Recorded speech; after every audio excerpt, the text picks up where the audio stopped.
반갑습니다. 수학작가 김정현입니다. 중3 수학 네 번째 영상이고요. 네 번째는 삼각비와 원의 관계를 설명하겠습니다. 제가 아마 세 번째 영상 마지막에서 이제 예각에 대한 삼각비의 값은 얼마인가에 대한 이야기를 아마 꺼냈을 텐데요.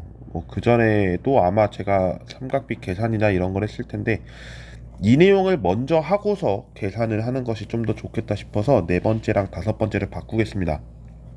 그리고 나서 시작을 해볼게요. 제가 사실 이 내용을 준비하게 된 이유가 좀 여러 가지 이유겠습니다만 이 내용을 여러분이 좀 더 알면은 더 보기 쉬울 거라서 그런 부분에서 제가 하게 된 거고요. 참고해 주시면 대단히 고맙겠습니다. 자, 일단 이 삼각비와 원의 관계라고 해서 제가 이 내용을 넣은 이유는 그냥 간략하게만 설명하겠습니다. 우리는 하나의 원을 그립니다. 원 같지 않았는데 원처럼 만들어주는 이 아름다움. 그리고 저는 어떻게 할 거냐면 어떠한 하나의 좌표를 그릴 거예요. 그리고 제가 지금은 여기서 지우면은 바로 이렇게 지워지기 때문에 지우는 거는 안 하겠습니다. 다만 우리가 이제 알아야 될 게 뭐냐 이건데 저는 여기서부터 여기까지만 볼 거예요. 어디냐면 빨간색으로 해볼게요. 여기서부터 여기까지입니다. 그리고 이 원에 대한 이야기도 해야 되는데 이 원을 이렇게 파란색으로 할 수 있는지 모르겠습니다만 그거 볼게요. 근데 이러면 또 이렇게 되는군요. 도형을 그러면 이렇게 해볼게요. 그대로 제가 그린다고 생각을 하고 삐뚤겠지만 이렇게 봐주시길 바랍니다. 제가 이렇게 넣은 이유는 한 가지입니다. 뭐냐면 여기에 있는 이 반지름을 뭐라고 볼 거냐면 저는 1이라고 편의상 두겠습니다. 1이라고 두는 이유는 여러분이 나중에 사인이나 코사인, 탄젠트를 계산하실 적에 좀 더 도움은 되실 거라서 그 부분으로 말씀을 드리는 거고요. 제가 지난 1번에서 말씀드렸던 거 혹시 기억나시는지 모르겠습니다. 각을 잴 때는 여기서부터 시작을 하고 이렇게 한 바퀴를 돌립니다. 그랬을 때 우리는 360도라고 하게 되는 거고요. 물론 이 방향도 맞습니다. 사실은 맞는데 나중에 여러분이 고등학교 때 가시면 어떤 걸 배우게 되냐면 각에서도 양수 음수를 따져요. 양수 음수를 따지다 보니까 이 양수랑 음수랑의 기준을 두는 것에 대해서 어디를 두는 거냐라고 했을 때 여기를 두고 이야기를 한다라는 거예요. 그리고 이 상황에서 어디 방향이냐면 시계 반대 방향입니다. 시계 반대 방향으로 했을 때 양의 각으로서 나오는 내용이고요. 반대로 시계 방향으로 가게 된다면 음의 방향이다라고 이제 설명을 하게 되는 내용이 됩니다. 이 부분은 참고해 주시면 될 것 같고요. 여기서 제가 설명하고 싶은 거는 이 내용이 주는 아닙니다. 여기가 주예요. 이렇게 우리는 하나의 어떤 선분이랄까요? 선분을 그어봤습니다.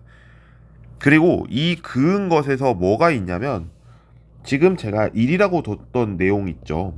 1이라고 뒀던 내용이 있는데 여기를 가지고 수직으로 내려보겠습니다. 이렇게요. 그럼 뭐가 되냐면 이 선은 무슨 선이냐면 원에 대한 접선이 될 겁니다. 접선. 그리고 나서 이 부분에서 여기 늘 지칭하는 내용은 어딘가의 각이겠다라는 거예요. 너무 점점점점이 이상하죠. 다시 해볼게요. 점을 정확하게 찍어야 하는 이 고난도 스킬. 사실 돌려서 찍었고요. 어쨌든 여기서 얘기하고 싶은 거는 이제 이런 겁니다. 여기에 얼마인지는 몰라요. 모르는데 어쨌든 우리가 알 수 있는 거는 뭐냐면 1보단 작다는 걸 알게 된 거예요. 1보다는 작다.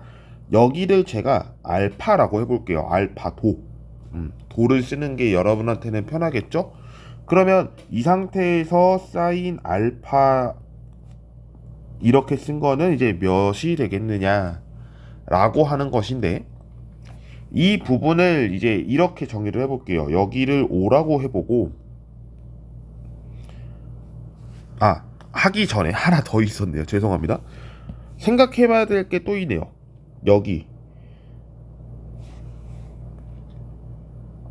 여기가 또 있어요. 그러니까 뭐냐면, 제가 지금 여기 부분을 뭐라고 둔 거냐면, 이거는 길이죠. 길이는 무슨 길이냐면 원의 반지름의 길이입니다. 그러면 빗변의 길이가 1인 상태에서 삼각비를 계산할 수 있는 거고, 이 전체를 1로 봤을 때 삼각비를 계산할 수 있다라는 거를 알려주고 있는 거죠. 그럼 이 상태에서 사인 알파를 계산해봐라 라고 한다면, 이 사인 알파는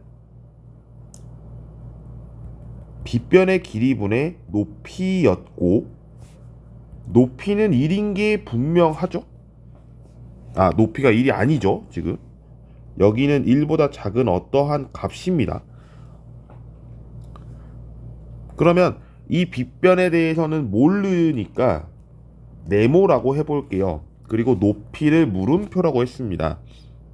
그러면 이 내용으로만 봤을 때 여기 부분에서도 우리가 확인할 수가 있다라는 거고, 이거를 1분의 세모라고 해볼게요. 이러면 여러분이 이해가 좀 되실 겁니다. 그러면 이 상태에서 분수끼리 같다라는 의미는 뭐냐면, 대각선끼리의 곱으로 같다라는 의미를 알고 있을까요? 즉, 물음표를 구하는 것은 네모와 세모의 곱셈으로부터 나온다라는 거예요.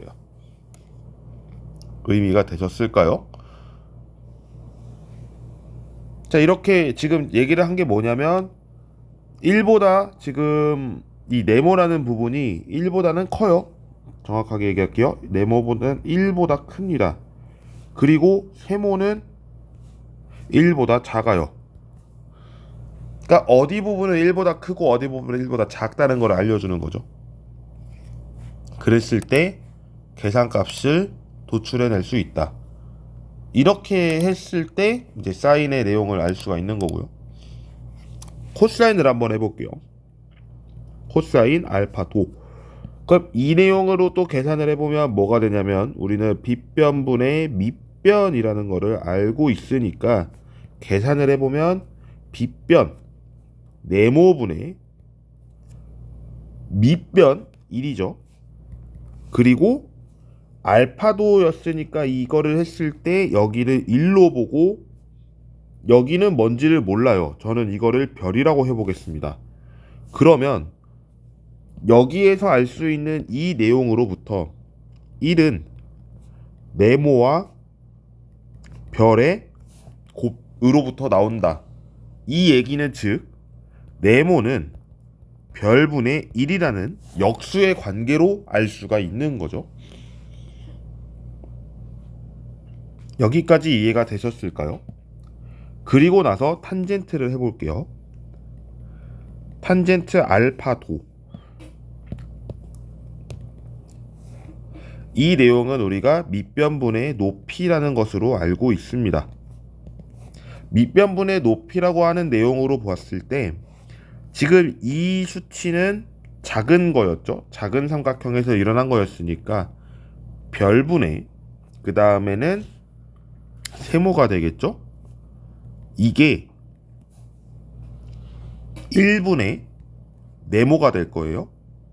죄송합니다. 다시 해볼게요. 계속 헷갈리는데 밑변을 제가 지금 여기를 둔 거니까 별이 맞죠. 그리고 별분의 이 높이였으니까 높이를 계산할 때 여기서 계산을 했죠. 그래서 세모가 되고요. 세모가 되고, 큰 걸로 볼게요. 큰 걸로 볼 때 밑변은 1입니다. 그리고 여기에 대한 높이였으니까 이 높이를 계산할 때는 물음표였죠. 그럼 이 내용으로 봤을 때 우리는 무엇을 알 수 있냐면 세모는 물음표와 별의 곱으로서 우리는 알 수 있다라는 게 되겠습니다. 자, 이렇게 확인을 해봤고요. 근데 우리가 여기서 알 수 있는 게 뭐냐면 사실은 이런 관계성도 중요하겠지만 이 내용에서는 우리가 도형의 닮음이라는 것 때문에 그냥 우리는 두 개의 삼각형만 가지고 봤잖아요. 근데 두 개의 삼각형으로 보게 되는 정확한 이유는 원 때문이고요. 이 원으로부터 우리는 길이가 편의상 1인 내용으로서 계산을 한 이유를 따져보면 비율 때문이었다라고 할 수 있습니다. 기하분수로 나타내기 편한 내용은 이제 아무래도 원의 내용일 때 원의 반지름의 길이가 1인 경우가 되니까 그런 부분에서는 좀 답이 얼추 맞아질 겁니다. 자, 이렇게 했을 때 원의 관계까지 설명을 해봤고요. 사실 이 내용을 제가 좀 더 깊게 설명하지는 않는 이유가 고등학교 때 한 번 더 등장합니다. 그래서 제가 지금 중학교 3학년 이 시즌에서는 여기까지 설명을 드리는 게 좀 더 좋을 것 같고요. 다음 시간에 제가 설명하는 5번째 영상을 삼각비 계산을 통해서 여러분께 설명을 드리도록 하겠습니다. 오늘 설명이 좀 상태가 제 목도 그렇고 안 좋았을 텐데 참고 부탁드립니다. 시청해주셔서 대단히 감사드리고요. 저희 목 상태가 좋지 않은데 들어주셔서 더더욱 감사드립니다.